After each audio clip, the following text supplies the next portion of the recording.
Good morning, and welcome into another episode of Why So Sidious, a nerd podcast. This morning, we're bringing you an oldie but goodie, an episode we haven't done in quite some time, and that is Nerd Therapy. It's one of our go-tos from when we started almost 4 years ago now. We're bringing it back. We finally hit a slow period. Projects are slowing down, and we can get the creative juices flowing and really get those weird thoughts out of our minds so we can continue and be normal people moving forward.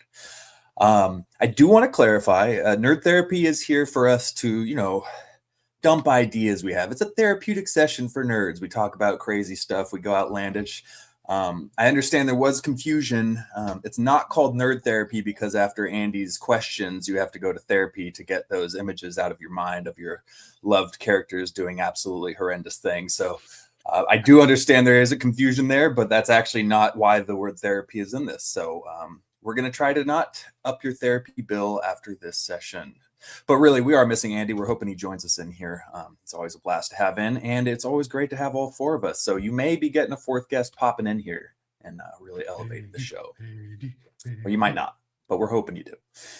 But we are Why So Sidious. We got episodes out there, of course. We have constantly been dropping stuff because there are TV shows, there are movies. I mean, there is just stuff galore to cover. So Daredevil, Born Again, The Punisher special presentation, we obviously covered both of those. The Mandalorian and Grogu is out in theaters. We've all seen it here. All three of us have seen it.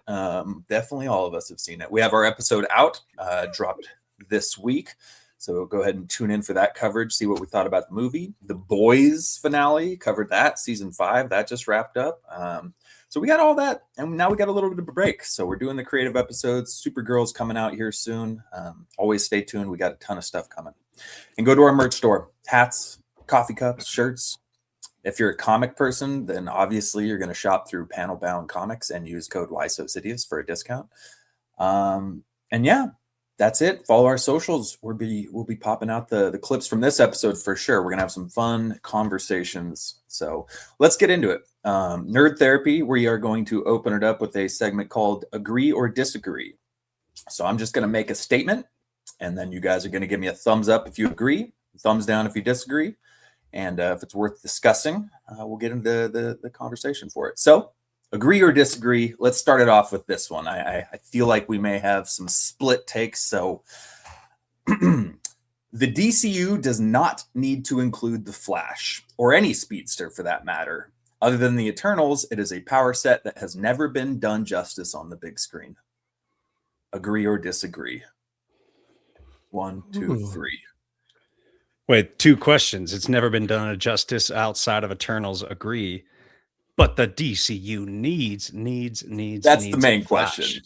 That's the main question. Okay, the DCU absolutely needs a Flash. Flash is so much of a pillar, even though Batman and Superman have the most movies, Wonder Woman, but the Speed Force is so important to the DCU and the villains that come with that and the effects it has on the universe. And you have to have a speedster. Like the Avengers don't have a speedster. Quicksilver, kind of, but Flash and DC you totally got to have them. Caleb? Yeah, I lean more to what JD's saying. He is super important, but hasn't been done well. But even in Zack Snyder's Justice League, when he goes back in time to like tell Ben Affleck, what's going to happen, that's a really cool scene. Like it ended up not, bleeding too much because of that whole universe ended, but yes, speedsters are difficult because they're basically, invincible in a way. So, but until they're not, and they decide they just don't need to be. Right. So I think James Gunn could do a good Flash. Give him maybe 3 years, 4 years from now. Okay. I'll give you something that gives me hope, because how they use the Green Lantern powers so far has been even better than I expected. We saw it in the trailer. We saw it with even Guy Gardner with flipping over tanks and how nonchalant he was walking through, taking out all those people. And then like Hal Jordan it doesn't look like he's even thinking about it. People start shooting him and he has got this protective bubble around him. And I'm like, this is the greatest power weapon in the universe. And the way they're using that is even better than I expected. So I'm really hoping they do the Flash stuff, the speedster stuff right. Because yeah, I've said it before on the show. It's super annoying when you have someone that fast, but somehow people still land a shot on them. They still get a punch in. They still shoot him with the gun. Like you should be untouchable if you're that fast. So you got to be a really clever rider to figure out how to work with the speedster. Right. So to me, it's just they should be so consequential, but you can't utilize them that much in the writing because there are so many inconsistencies when it comes to speedsters. Like, I don't know. So I'll start with the Flash before we get into the speedster thing, I guess. I've seen multiple Flash stories told. None of them have really been told well, in my opinion. The Flash CW show was brutally tough to watch. Jeremy's definitely gay, and that's why we love him. The answer is yes to that. Thank you, Raphael. Raphael asking if Jeremy is the gay, asking the hard-hitting questions. I don't know. I don't feel like he's been done. I'm not interested in him as a character anymore. The Zack Snyder Justice League part I thought was probably the best Flash version I've seen. His movie was god awful. Unless you're doing the Flashpoint story, I feel like the levels of the Speed Force and everything that I'm not aware of, but I'm sure is great storytelling in the comics. I don't know that the DCU will even get to that depth of storytelling. So do they need the Speed Force in order to build out the DCU? Maybe James Gunn has a big plan for that. And again, I'm obviously speaking from a small position of knowledge as far as the Speed Force goes and everything. But to me, it's just like, unless we're doing the Flashpoint story, I don't see why we need it. And it just creates inconsistencies and plot holes. And other than Makari on the Eternals, which was great, even Quicksilver and Apocalypse, I feel like they overdid the freezing time thing, and it's just so OP. Like, he was able to get like 100 kids out of an exploding mansion in 1 second. Do you know how god level powers you would have to be able to do that while they're all surviving throughout that G-force, which I'm not going to get into that. That's nitpicky. But that's god level speed to be able to do that entire thing, and then it doesn't really ever come into play again. Like, and that just always happens in these projects. They make this crazy big display of power with the speedster, and then it never comes into play to help again, or there's some inconsistency. I don't know. Like, The Boys, I think, did a really bad job with speedsters, even though it's not like they were an ultra realistic as far as powers go. I just think it's something that's been done bad time after time after time, and it makes me wonder, do we need to go that route for the DCU? But yeah.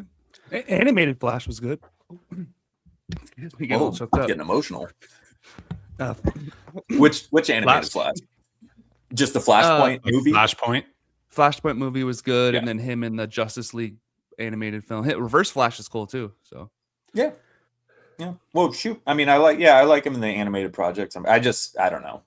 I know that's a hot take because I know the Flash is a big character for the DC Comics community. Like, I accept that I just don't care as much about that character as the majority of the fan base does. So that could be there's almost more of a place for speedsters in comics because you can kind of get more creative and do things with it. You know, how the New 52 like stripped DC of a lot of its traditional concepts and character relationships, and that was all because of the Flash and Flashpoint, and then the whole crossover with the Watchmen was all because of Flashpoint, and bringing back all the traditional DC concepts was all centered kind of around the Flash. So super important in comics, but now you're starting to like, it's hard to do that on the big screen. And are you just going to have a speedster that has his own little battles and helps you out because he's fast every now and then? Or is the Speed Force going to be an important part of the DCU? That's the big question. And maybe that would do it for me. Maybe that would kind of help me embrace it more, where if they actually are using the Speed Force to create more stories in the world building and stuff like that. Like, if there was a point to it other than guy goes really fast in this one scene and then never does again kind of deal, then maybe I can be sold on it more. Like, if it's there to build out a bigger story, I'm here for it. It always seems like it's just kind of done for show real quick. Cool super speed scene, and then doesn't come into play again. So all right. I like it, and we'll find out. We'll see if we're going to get a Flash. Yeah. I think this one might be a hot button issue as well. We'll see. Agree or disagree? Ed Norton's Hulk design is better than Mark Ruffalo's Hulk design in the first Avengers. Agree or disagree? Easy agree. Bub? I don't know. let me look at both of them real fast. That's a good point, Joseph. We do appreciate your input. I like this one. Is the world around us real, or is it all a product of our brain? From Ninja Sue. I don't know. The only thing I got on that is Elon Musk was saying it is statistically unlikely that this isn't a simulation, and that's just what I think of, and it just freaks me out. So I decide not to think about it. What are That's these a good call. comments? It's too early. It's too early. I actually like this one. Yeah. If you were light speed, wouldn't you just be blind because the light doesn't bounce off of your retinas anymore? There are a good amount of physics questions that come into the whole speedster stuff when you start doing that, especially when they transport people. But I would imagine their body just processes it at a quicker rate. I don't know. You just got super eyeballs, bro. Yeah. The speed force has infiltrated your eyes. No, that's a good Some question. stuff, yeah. You just gotta leave some stuff to be. But Ninja Sue with the wild philosophy stuff. If a person was born and lived before the creation of all religions, where do they go after death, to heaven or hell? We will find out post-death, I guess, because I'd imagine it doesn't change. It was probably the same before or after religions. that's But yeah, wow. That's actually the second topic on our upcoming episode, philosophical therapy. It's not a nerd therapy, but it is on our philosophical therapy episode. So tune in on Tuesday. We will discuss the meaning of life. And the return of Bloody Knuckles. What's up, dude? Where do you think Simon Kinberg is going to take Star Wars episode 10 through 12? Would you rather go 1,000 years in the future, 1,000 years in the past? Past. I don't care anything. It's just Darth Bane needs to be the next trilogy. I don't think that's what he's going to do.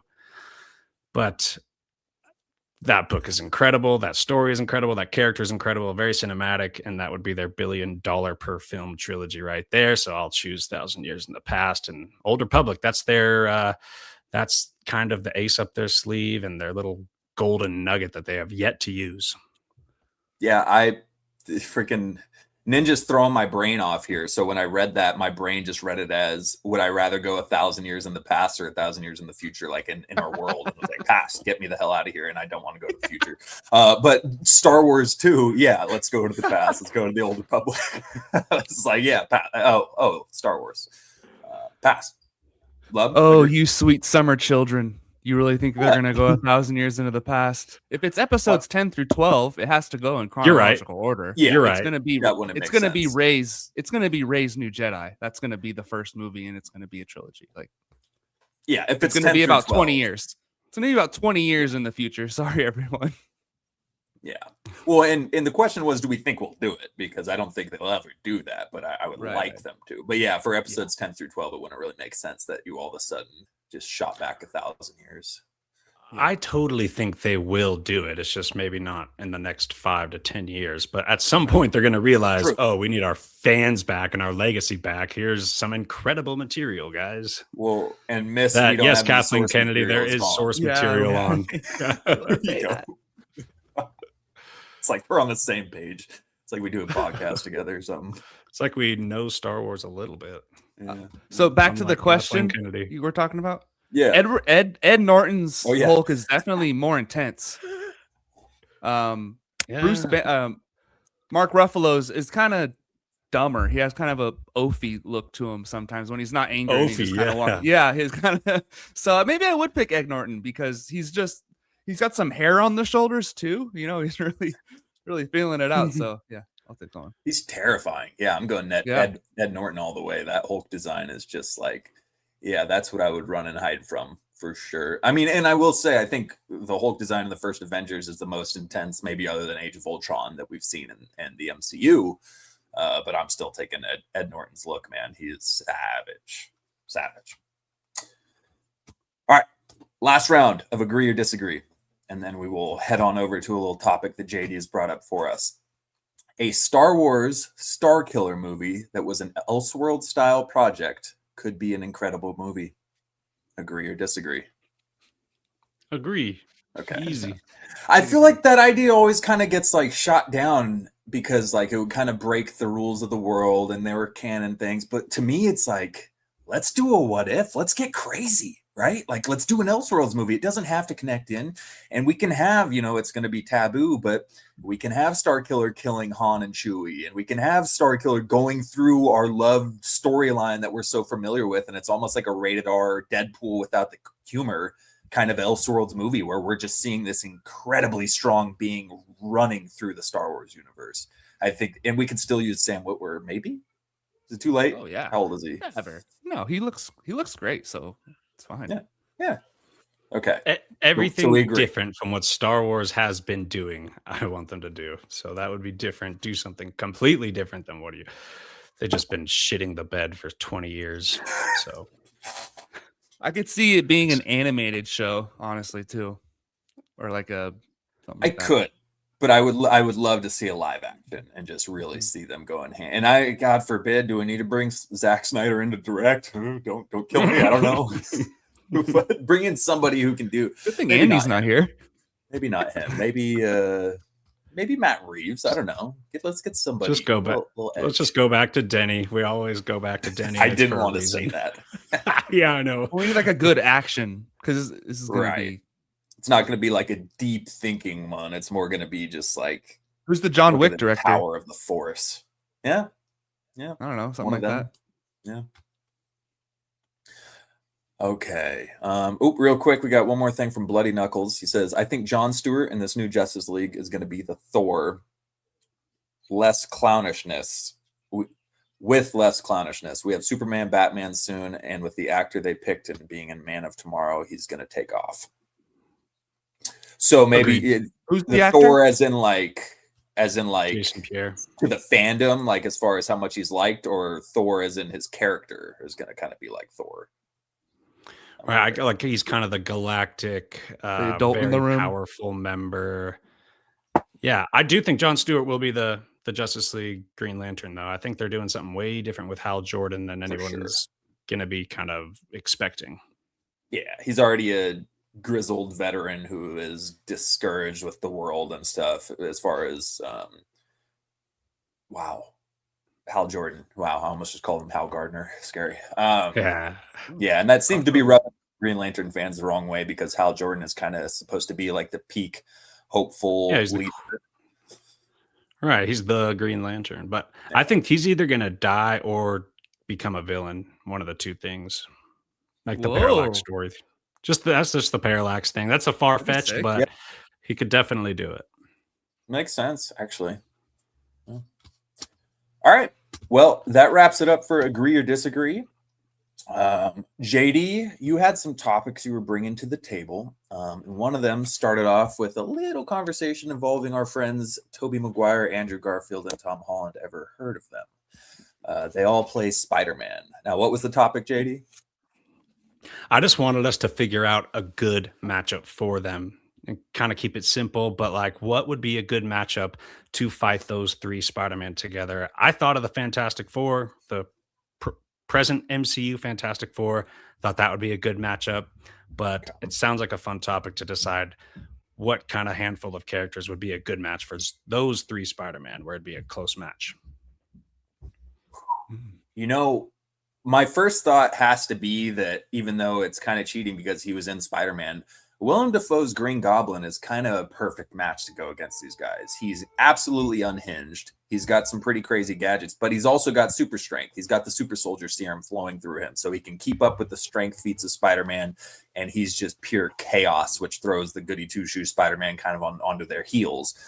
So I think he has to be included in a group of three at least that would be facing off that would really push their limits. I think Green Goblin's got to be in there.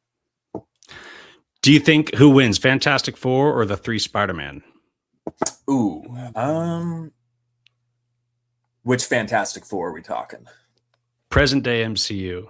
Pedro Pascal's that almost got ripped in half when he was stretched 20 feet. Well, then Sue who freaking true.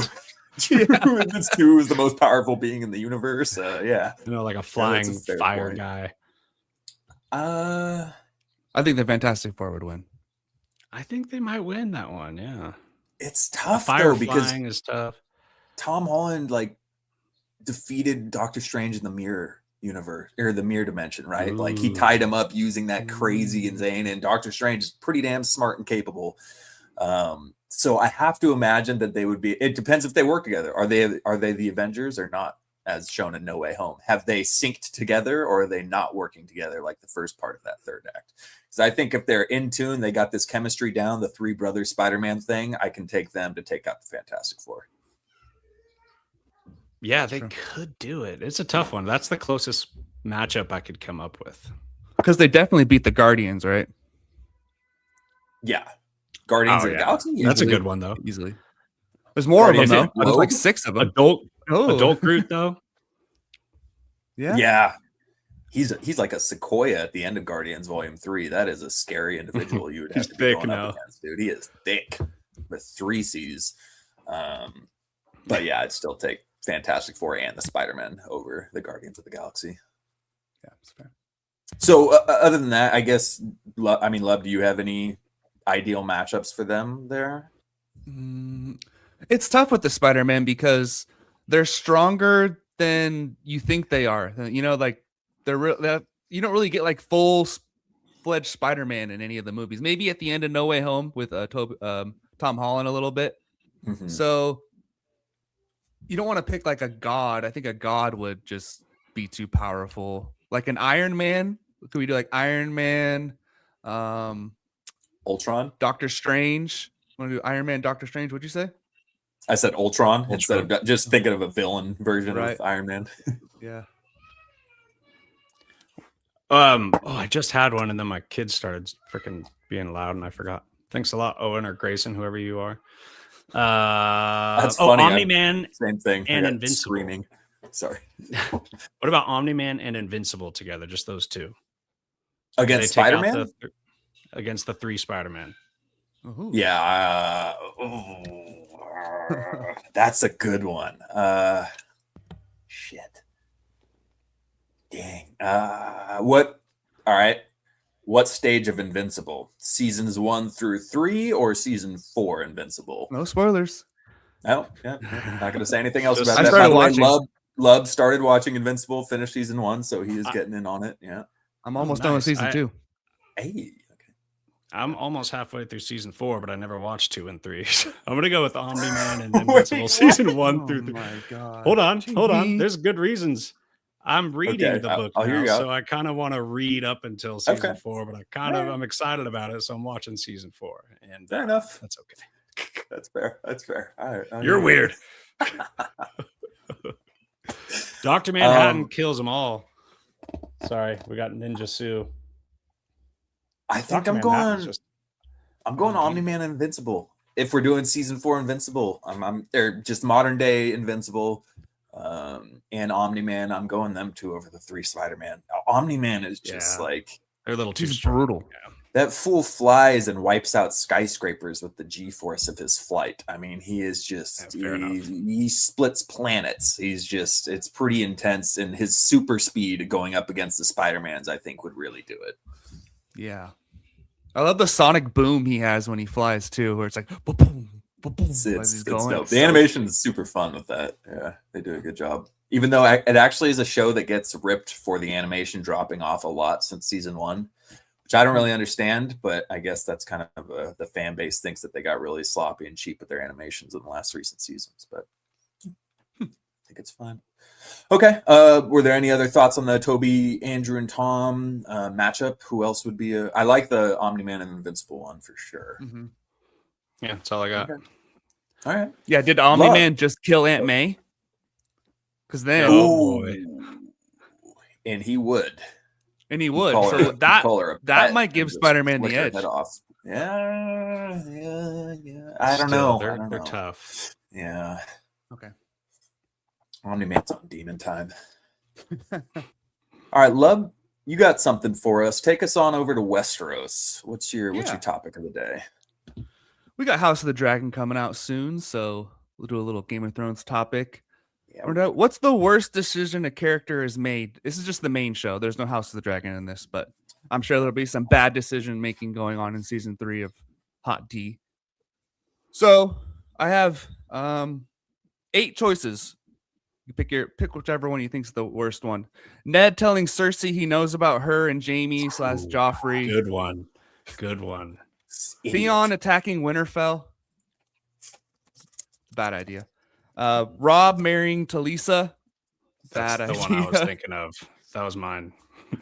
Cersei giving the High Sparrow power. Stannis attacking Winterfell / burning his daughter alive. Dany making Tyrion her hand. Season 8 shit. Oberyn wanting a confession from the mountain before finishing him. And then we also have Catelyn arresting Tyrion. Because Catelyn arresting Tyrion is also what kind of set off a lot of the, turmoil between the two families. Yeah, but sent the Lannisters after them. But Ned telling Cersei he knows is pretty high up there.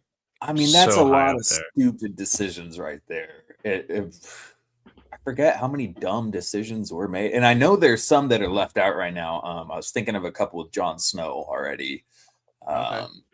But she's my queen. Those 8 there, I think you have to eliminate Stannis burning his daughter. I think that was horrible, and that was one of the hardest scenes you had to watch in Game of Thrones. But as far as dumb decisions, it wasn't a great decision. Half his army marched off, but he was kind of already on a downward spiral at that point. So I'll let that one go. The ripples didn't go through the universe the way Ned Stark dying did, or marrying that Talisa or whoever that was. It did.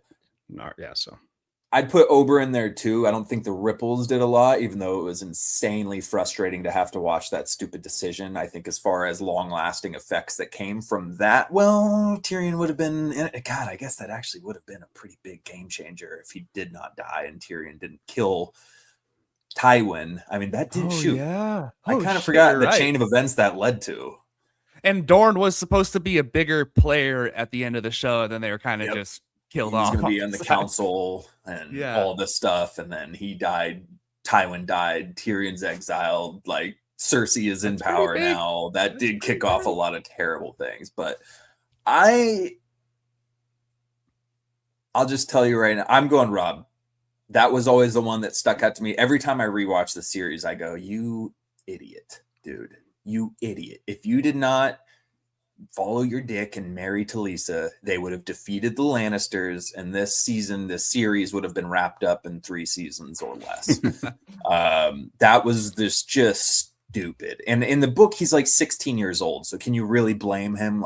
No, not really. And he gets her pregnant. Yeah. So it's in the book, there's more of a reason to kind of understand where Rob was coming from. But even still, it's still one of the biggest implications from a decision in the show for me was that right there. The Red Wedding was just cool. I think the top 3 are Ned, Rob, and Oberyn. Okay.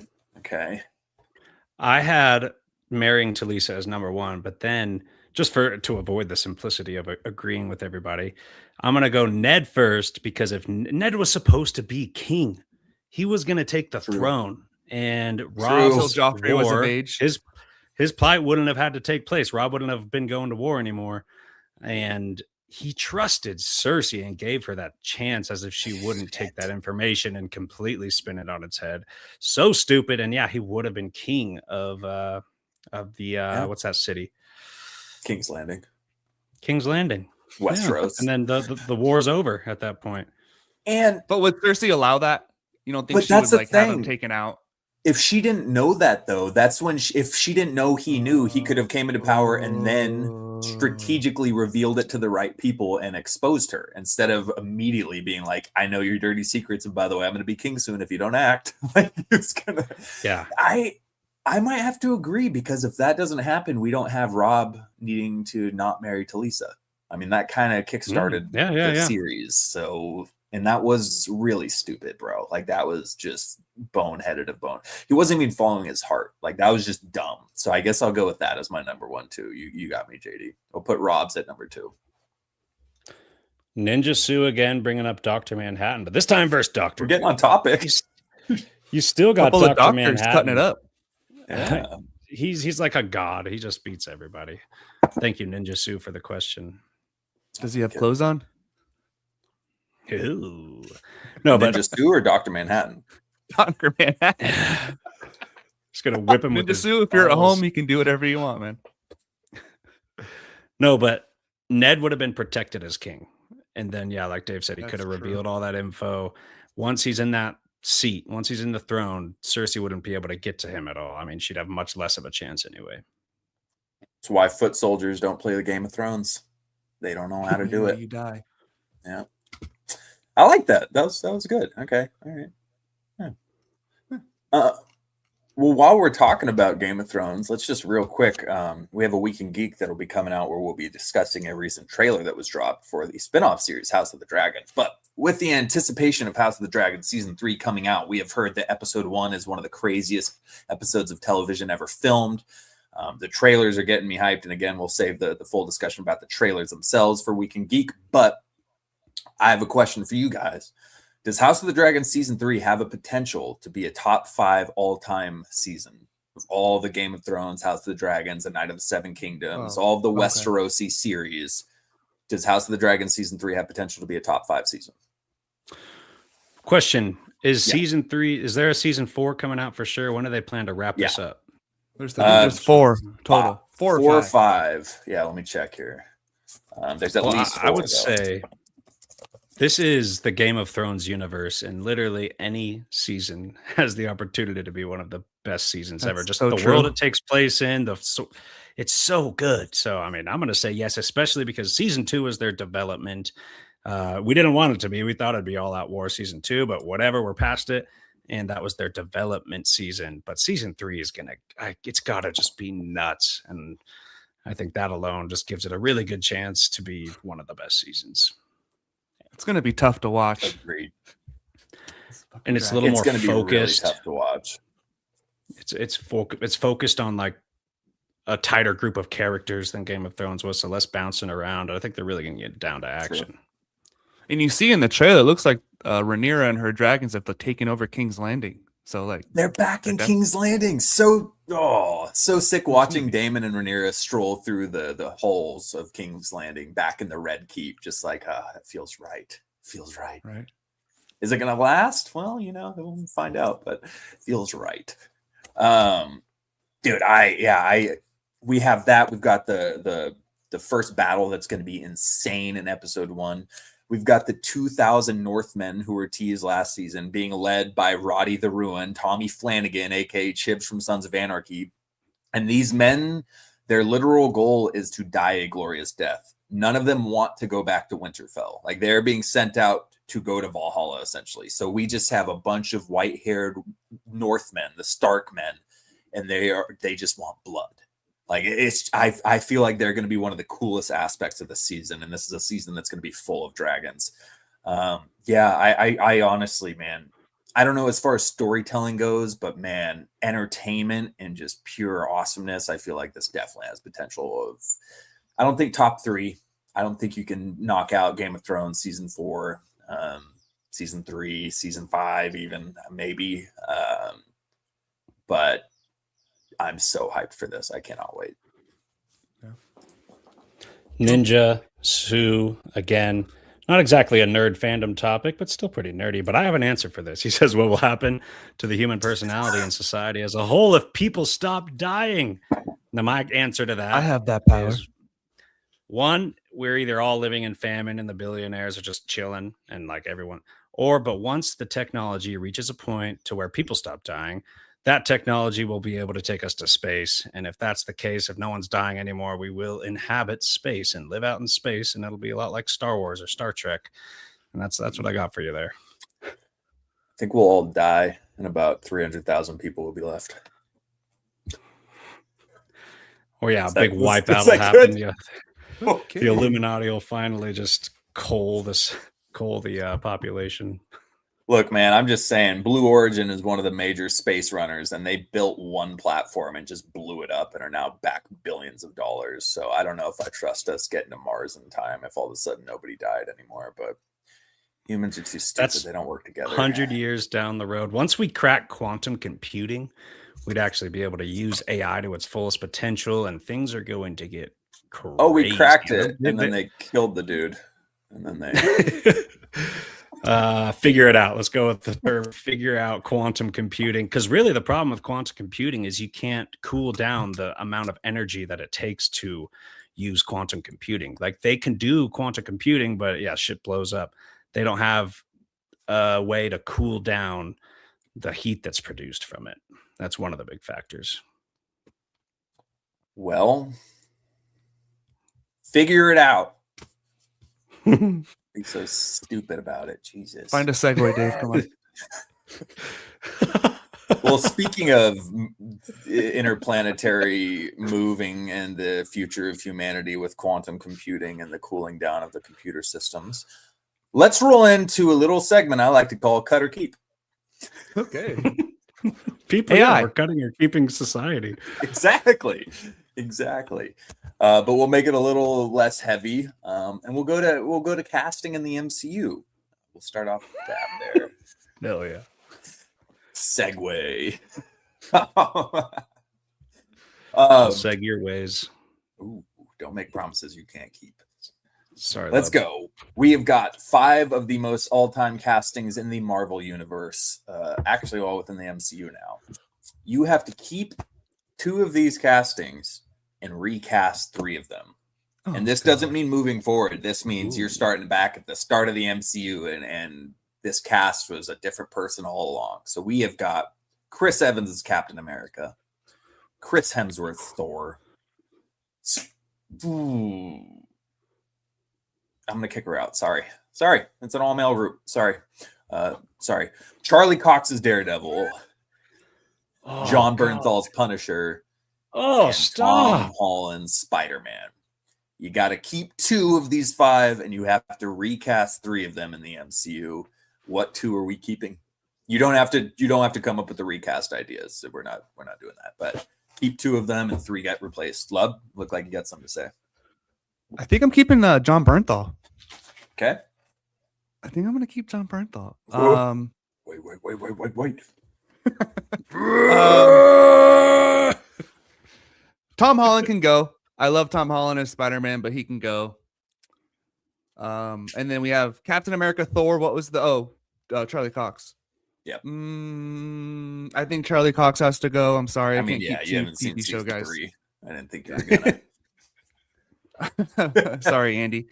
And then Captain America or Thor. That is tough. I'm gonna say.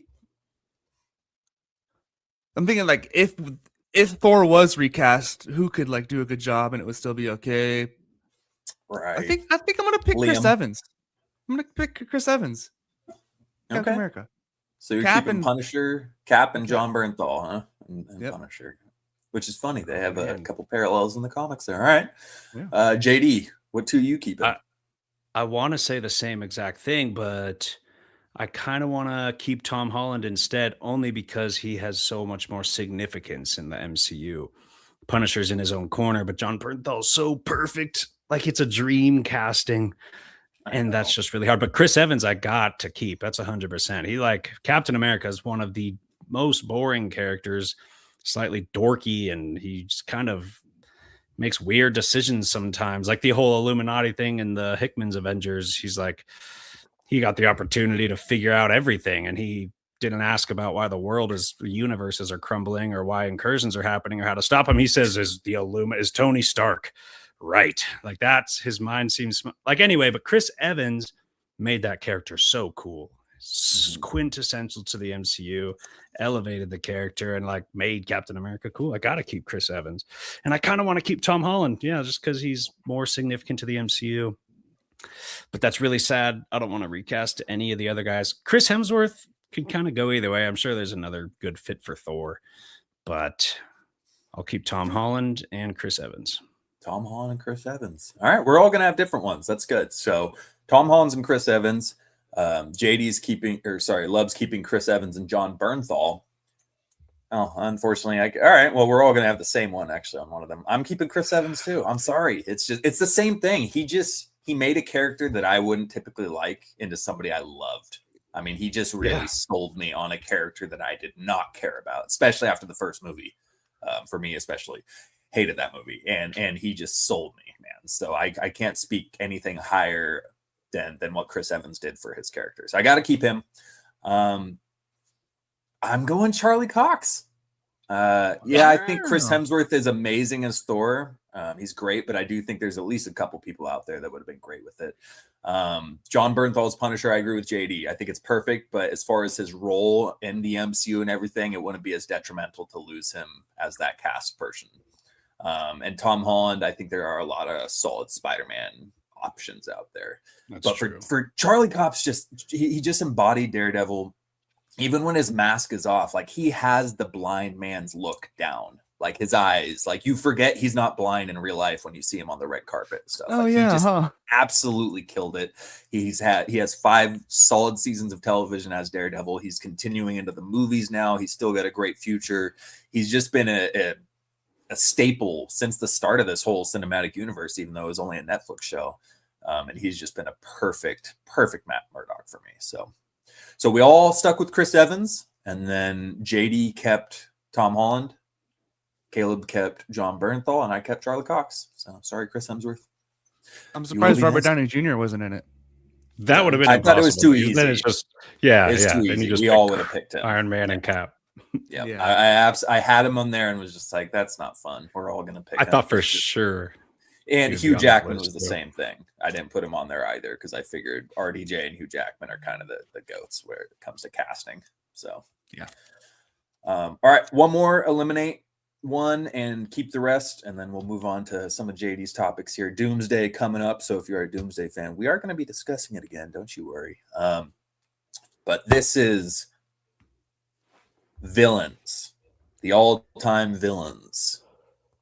We're going to start with we have to eliminate one, and then it'll progress into a different part of this. So we've got Willem Dafoe's Green Goblin, Vincent D'Onofrio's Kingpin, Anthony Starr's Homelander, Heath Ledger's Joker, Josh Brolin's Thanos, and Ian McKellen's Magneto. So villains across the board. You have to eliminate one of these. Any project they were a part of, any thing they had to do with any of their universes, it's gone if you eliminate them. You got to eliminate one. Who are you eliminating? What was the read it one more time? Willem Dafoe's Green Goblin, Vincent D'Onofrio's Kingpin, Anthony Starr's Homelander, Heath Ledger's Joker, Josh Brolin's Thanos, and Ian McKellen's Magneto. You know what? I'll go Homelander because I'm not invested in that universe the way I am the comic book universes. I mean, that's a comic book, not Marvel, DC, everything else. All the other projects that included those other villains meant so much more to me in general. So Homelander first is going for me. I agree. That's logic. Damn it. Made that a little too easy. All right, fair enough. And Ninja says Homelander as well. Okay. Oh, everybody. But who do we eliminate next? Yes, well, the next portion of this is you can only keep one. But yeah, let's do that real quick because it seems like we across. We're going to keep two. Let's get rid of Homelander real quick. Eliminate one more. Oh God! It might be Ian McKellen because if I can have Michael Fassbender do it instead, then I'm okay with that. Okay, I could live without the OG X-Men era. They're pretty good. But I really prefer the new generation X-Men movies anyway. But I kind of think Ian McKellen is going to do some really, really cool stuff in Doomsday.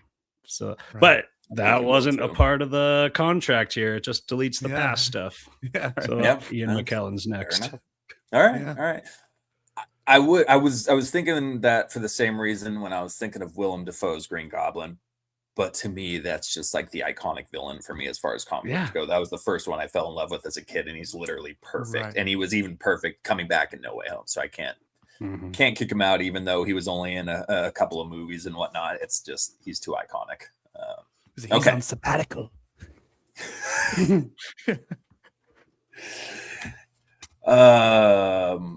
Okay, so now we can only keep one. Everything's got to be eliminated. Keep one of these characters. What's the final list? Final list. Well, we're gonna just leave in Heath Ledger's Joker, Josh Brolin's Thanos, Vincent D'Onofrio's Kingpin, and Willem Dafoe's Green Goblin. Oh, Only keep one. he might be my least favorite out of all these villains, but Thanos just did so much for the MCU. I might have to keep Thanos just for the strategy of keeping the whole Infinity Saga.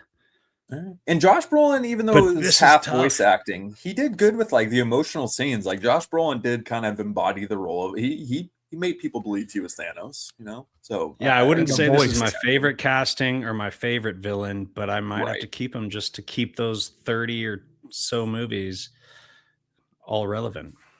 Yeah. Oh, that's sad. Giving up Spider-Man 1, No Way Home, The Dark Knight. I know. Daredevil. Kingpin. Yeah. This was not a Vincent nice one, is David. perfect Kingpin. I know. It's painful. It's very mean.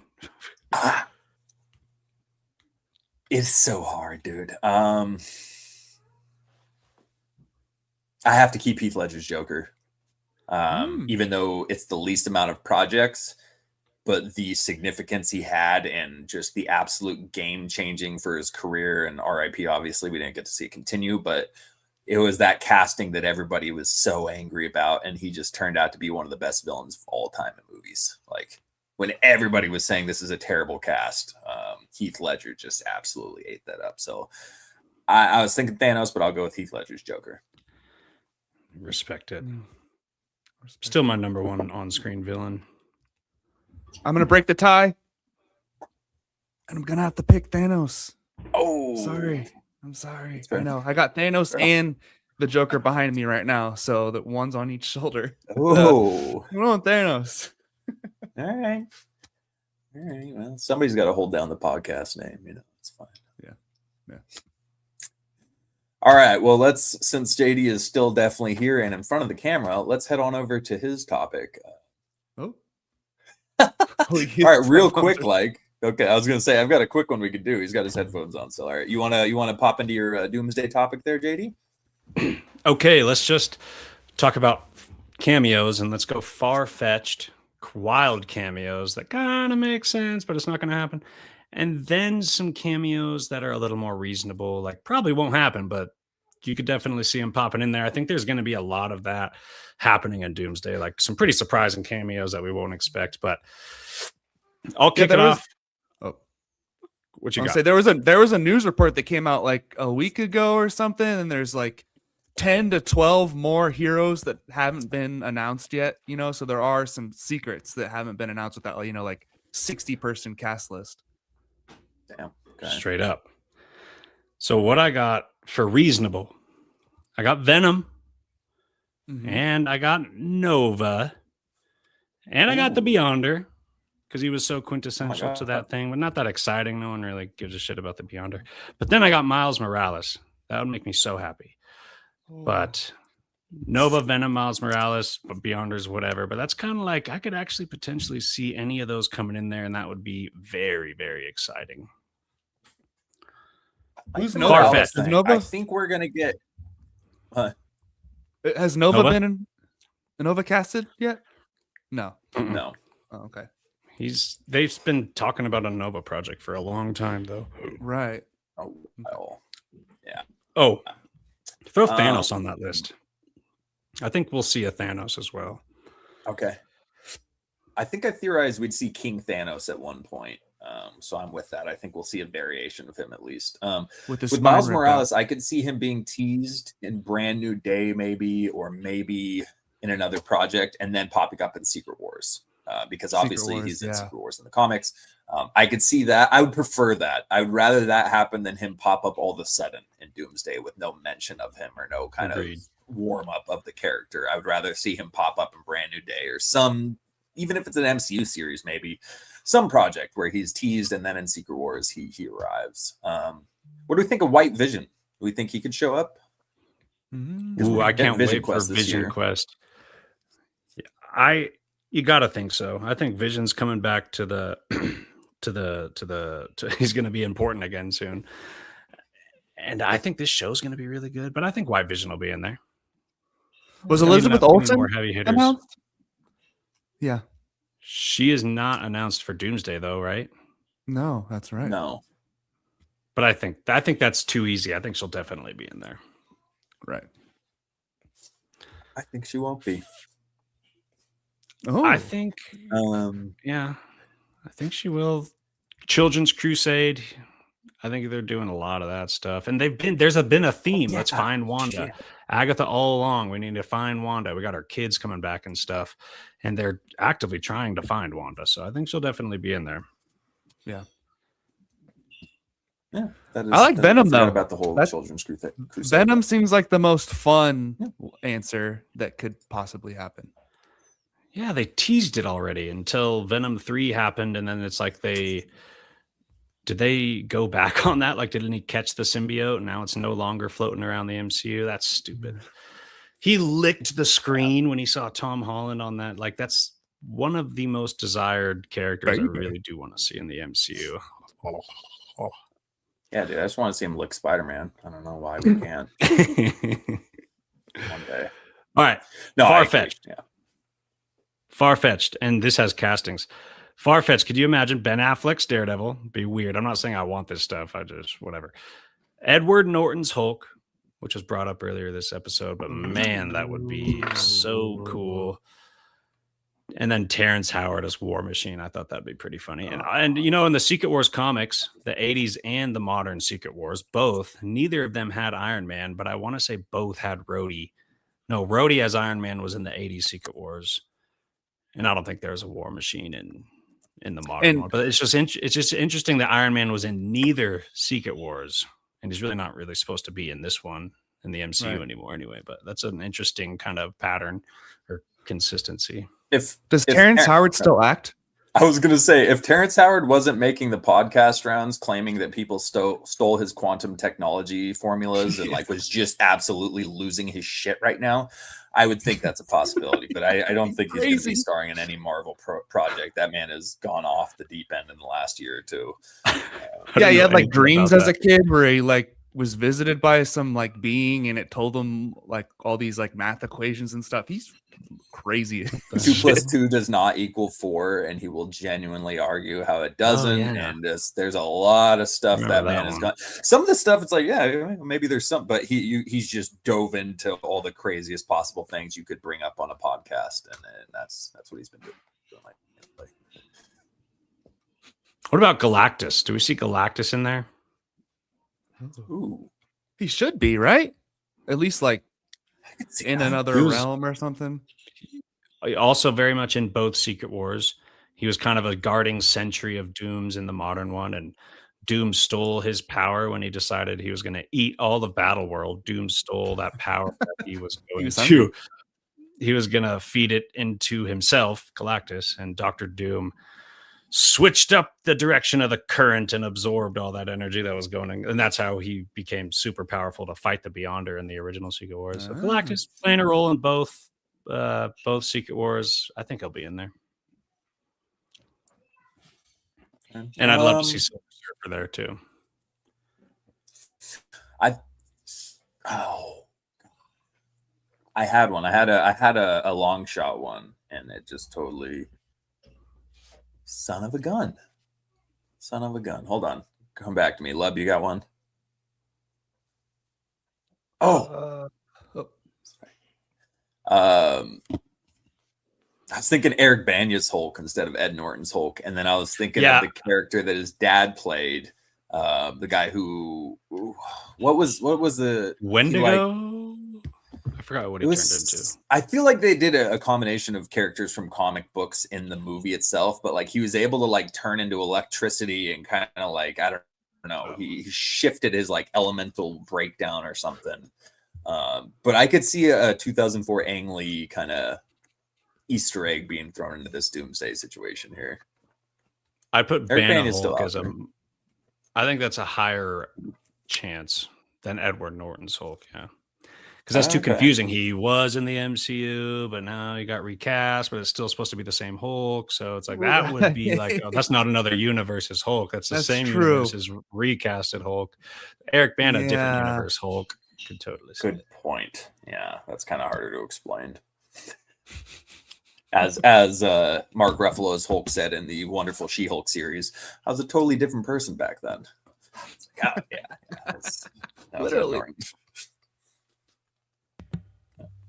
Okay. We'll roll on to the next topic then here. This is a big, or sorry, did we have any more cameo predictions? I was going to say Dr. Octopus or Green Goblin, maybe one of Okay. those two as well. But Okay. yeah, we can move on. We're just fucking Love, did being you have weird any at last this point. ones? Not really. Okay. All right. I had another one, man. That's driving me nuts. It wasn't just Eric Banyas' hope, but oh well. Big Punisher topic here, real quick. Hot button issue. Since the leading man Frank Castle made a very daring and bold comment about 2 years ago, in which, you know, in fitting form, we cover Punisher topics about a year or two late, and it trends. So, fan of naps? Naps? Yes, no. Naps? Do we like naps? Yes, no. Who the hell is Naps? What is this? Sleeping in the middle of the day. Yeah, John Oh, Bernthal, people who naps. took naps. Again, this is like not a nap guy. naps. No naps. I wish I could. I don't know what it is. You guys don't know what you're missing. You're a nap guy, David? Oh God, I'm not even by choice. I'll just fall asleep. But I wish I could do that. That's healthy, bro.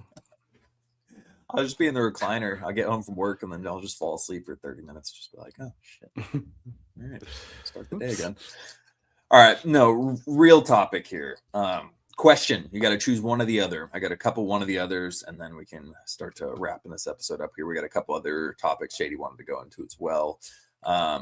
If you could make one of these two things happen, for sure, it's going to happen.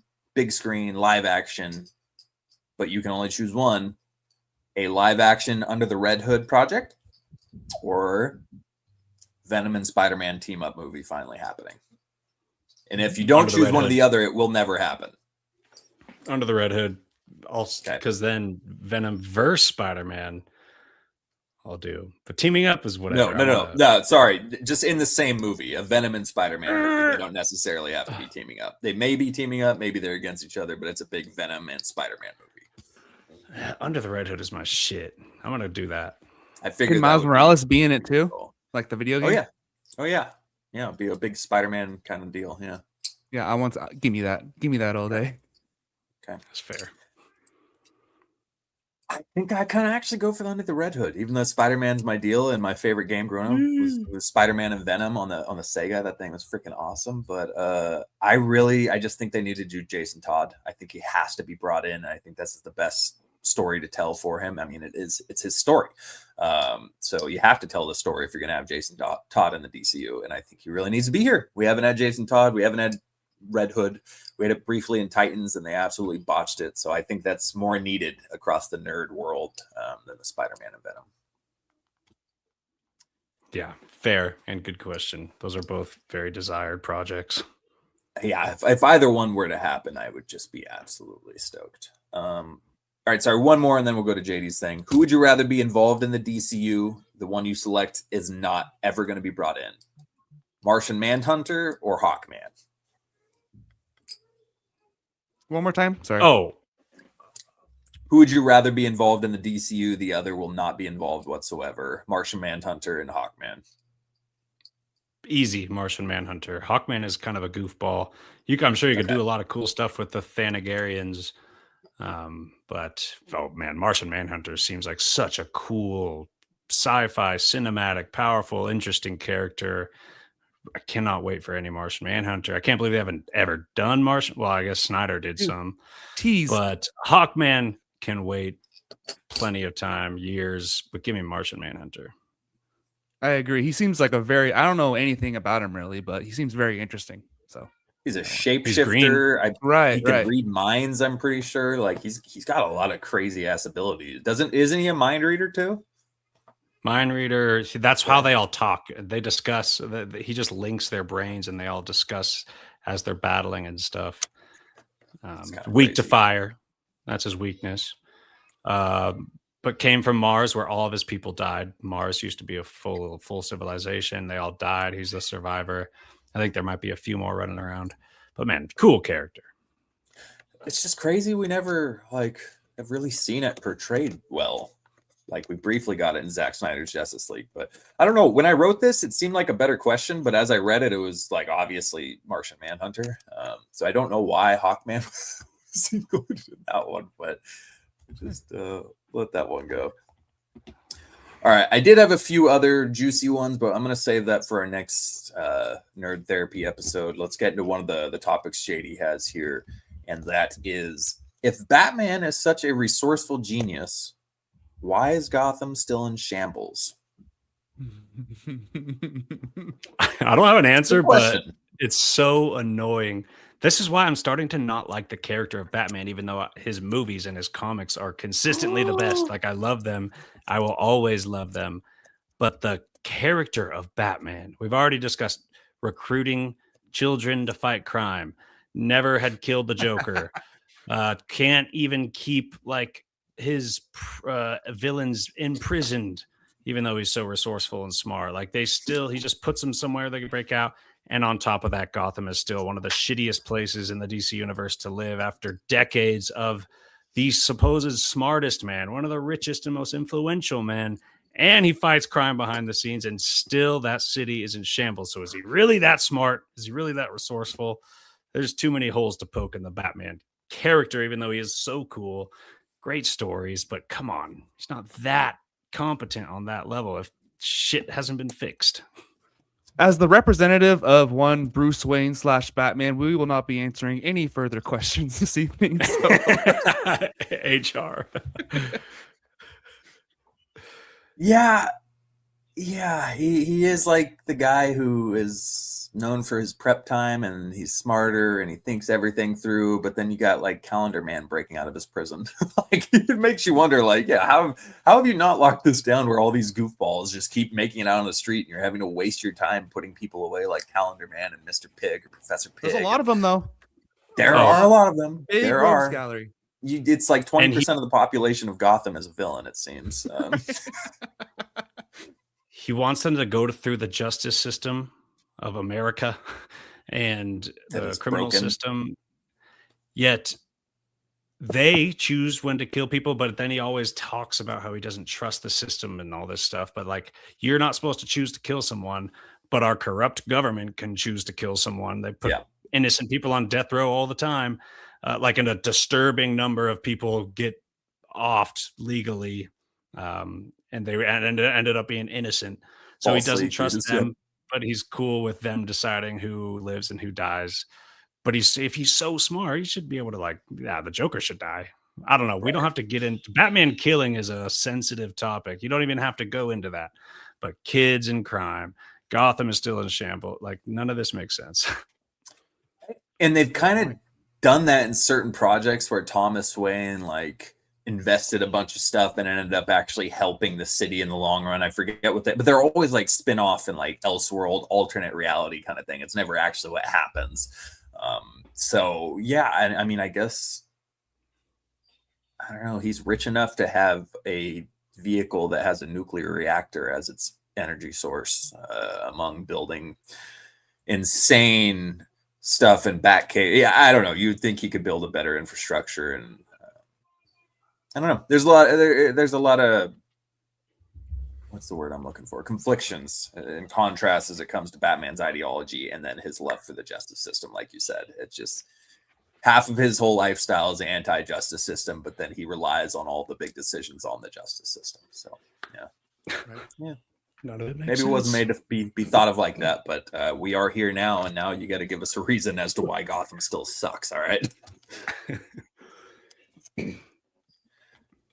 Oh, last one here. I think we got for the day here. JD, you want to give us your scenario with the rogue Superman here? Is there a Superman? Okay. Superman goes rogue.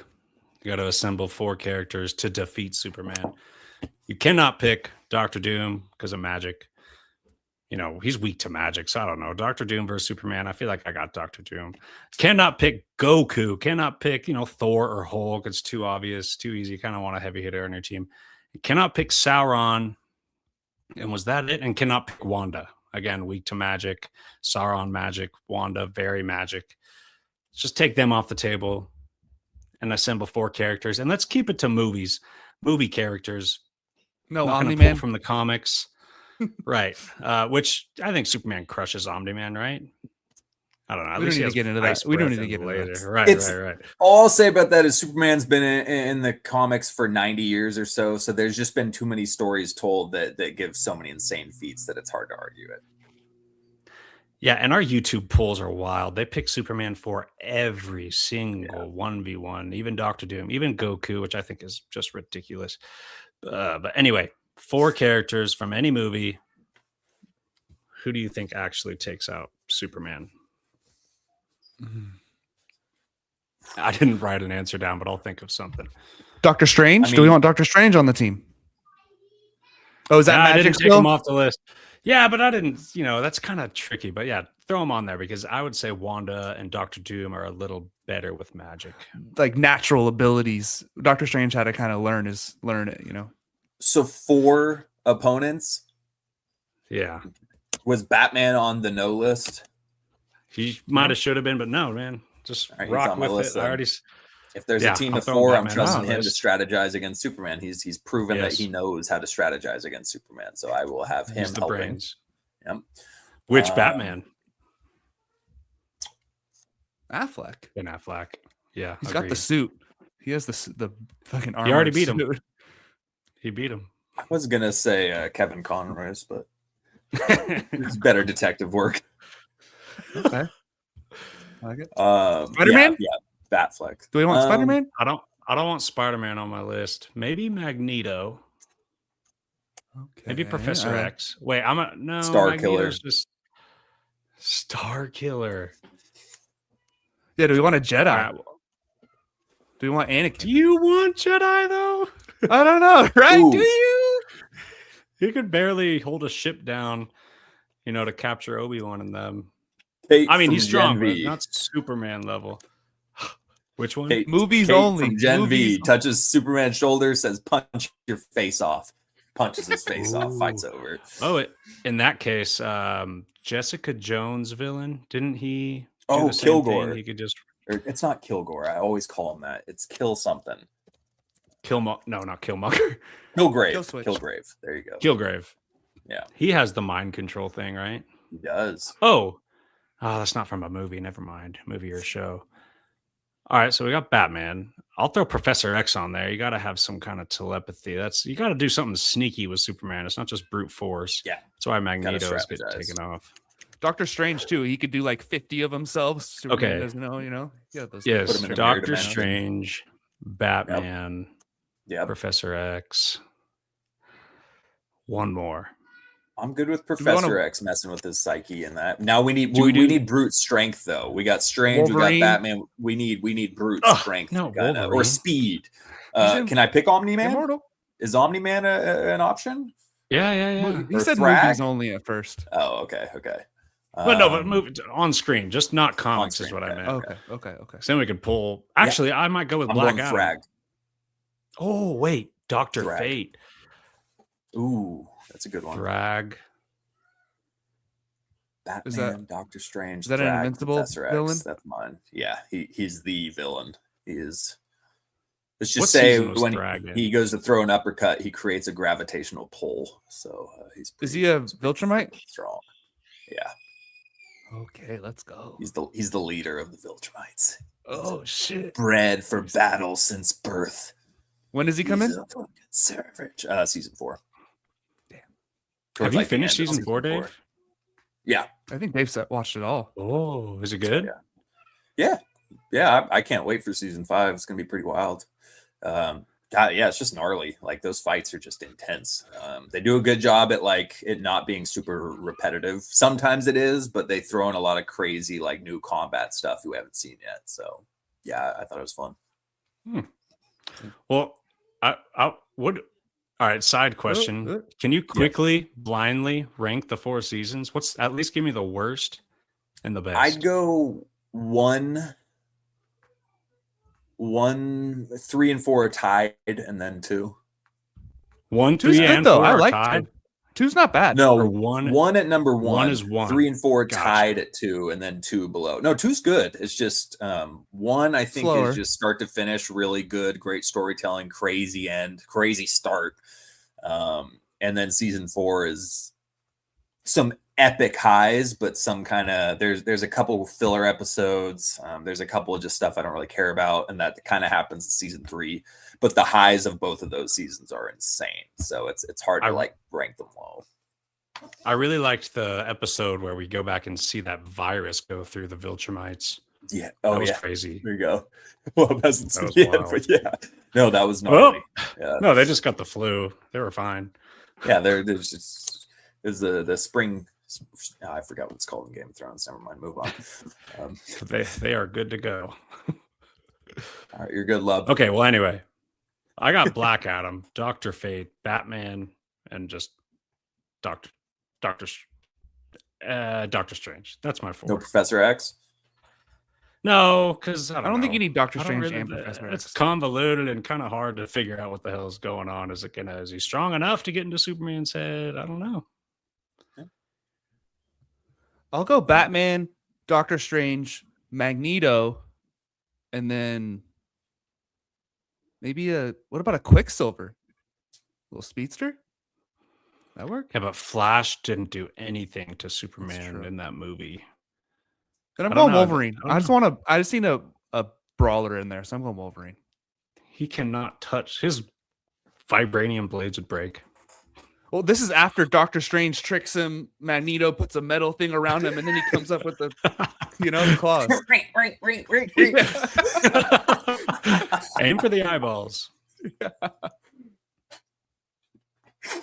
Okay. Well, we can do a future one with comic book characters. That's really hard with movies, though. I'm sticking with Batman. I'm keeping Doctor Strange for the magic aspect. I'm bringing in Thrag for that power, and then Starkiller. I'm gonna have a Jedi in there. I'm gonna have a Force user, lightning, bring down a Star Destroyer on top of Superman after something's going on. But is it? Are we doing comics? My bad. No, well, Sauron was mentioned as a no-go on the list, so I thought it was all fantasy. You are cheating. There's no movies or shows. Oh, you're right. No, you're right. You're right. You're right. Hold on. Then we'll just go to Anakin Skywalker. That's fine. There you go. I'll switch Wolverine out for Omni-Man. I'll put Omni-Man. I still think Superman beats all of our teams for some reason. Yeah, it's hard to argue against Superman. I saw the stuff in some of his comics where he sneezed and like destroyed an entire solar system. It's like, okay, well, I don't know what to do about that. Like, he clapped and changed like the laws of physics. Like, there's so much stuff he's done where it's just like, I don't know how you compete against that. That's just like, he's just God. Like, I don't know. Yeah. All right. Well, I think that wraps it up here. It was a pretty solid nerd therapy here. We broke the hour barrier. Almost got to an hour and a quarter. And Ninja saw a UFO when he was young. So it was great to have him in to drop the philosophical questions. If you got videos, send them over. I would love to see. I believe you, by the way. I believe you. But yeah, that's our... I want to believe. The only thing I don't believe is that Elle is still alive because 11 died. So get over it. But everything else, yeah, I believe. But that'll do it for us. Why So Sidious on our nerd therapy episode. Sorry, I broke there. We will be having a Weekend Geek episode coming out soon here. We'll be covering Supergirl dropping. I forget what else. We're going to be covering the Supergirl comic before the movie drops. So Supergirl Spider Noir tomorrow. Spider Noir, we'll probably discuss it. Amazon can go to hell because I've tried 4 different devices and cannot watch it in black and white. Phone, iPad, Fire Stick, Smart TV, 2 different Amazon accounts. No option to watch it in black and white. So Jeff Bezos, you can drop dead. But yeah, we'll probably cover the show at some point and at least discuss it briefly, depending on the whole season is out every episode. So we'll see how it goes. But yeah. Anyways, follow us on our socials. Check out our merch store, Panel Bound Comics, code Why So Sidious. Thank you for joining us here, and we will see you next time on Why So Sidious, a nerd podcast.